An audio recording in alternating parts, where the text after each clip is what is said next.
When we think about mapping cities, we tend to think about roads and streets and buildings and the settlement narrative that led to their creation. Or you might think about the bold vision of an urban designer. But there's other ways to think about mapping cities and how they got to be made. Today I want to show you a new kind of map. This is not a geographic map. This is a map of the relationships between people in my hometown of Baltimore, Maryland. And what you can see here is that each dot represents a person, each line represents a relationship between those people, and each color represents a community within the network. Now, I'm here on the green side, down on the far right, where the geeks are, right? And TEDx also is down on the far right.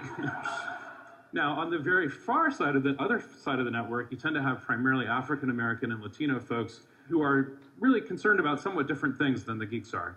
But just to give some sense, the green part of the network we call Smaltimore, for those of us that inhabit it, because it seems as though we're living in a very small town. We see the same people over and over again, but that's because we're not really exploring the full depth and breadth of the city.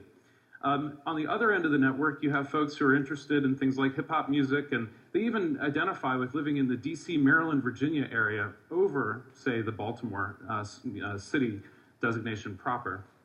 But in the middle, you see that there's something that connects the two communities together, and that's sports. We have the Baltimore Orioles, the Baltimore Ravens football team, Michael Phelps, the Olympian, Under Armour, you may have heard of, is a Baltimore company, and that community of sports acts as the only bridge between these two ends of the network. Let's take a look at San Francisco. You see something a little bit different happening in San Francisco. On the one hand, you do have kind of the media, politics, and news lobe that tends to exist in Baltimore and other cities, but you also have this very predominant group of geeks and techies that are sort of taking over the top half of the network.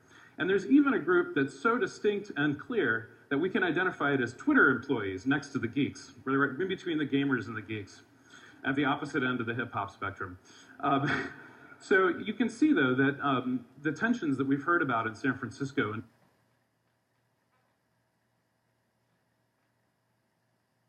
gentrification and all the new tech companies that are bringing new wealth and settlement into the city are real, and you can actually see that documented here. You can see the LGBT community is, not really getting along with the geek community that well, the arts community, the music community. And so it leads to things like this. Somebody sent me this photo a few weeks ago, and it shows kind of what's happening on the ground in San Francisco, and I think you can actually try to understand that through looking at a map like this.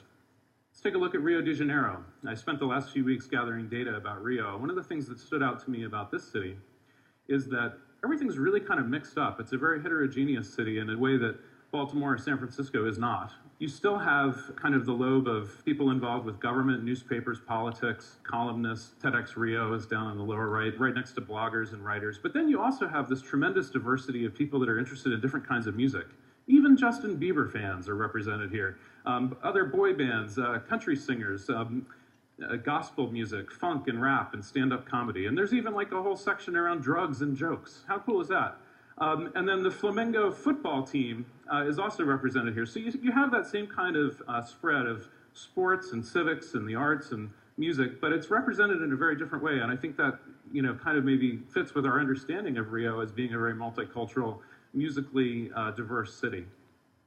So, we have all this data. It's an incredibly rich set of data that we have about cities now, maybe even richer than any data set that we've ever had before.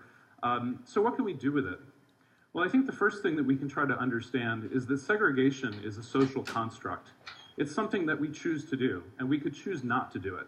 And if you kind of think about it, what we're doing with this data is aiming a space telescope at a city and looking at it as if it was a giant high school cafeteria and seeing how everybody arranged themselves in a seating chart. Well, maybe it's time to kind of shake up the seating chart a little bit. The other thing that we start to realize is that race is a really poor proxy for diversity. We've got people represented from all different types of races across the entire map here that, in fact, don't really, only looking at race doesn't really contribute to our development of diversity. So if we're trying to use diversity as a way to tackle some of our more intractable problems, we need to start to think about diversity in a new way. And lastly, we have the ability to create interventions to start to reshape our cities in a new way.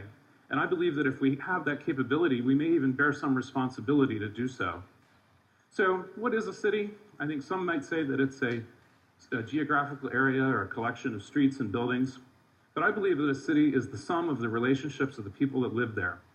And I believe that, if we can start to document those relationships in a real way, then maybe we have a real shot at creating this kind of cities that we'd like to have. Thank you.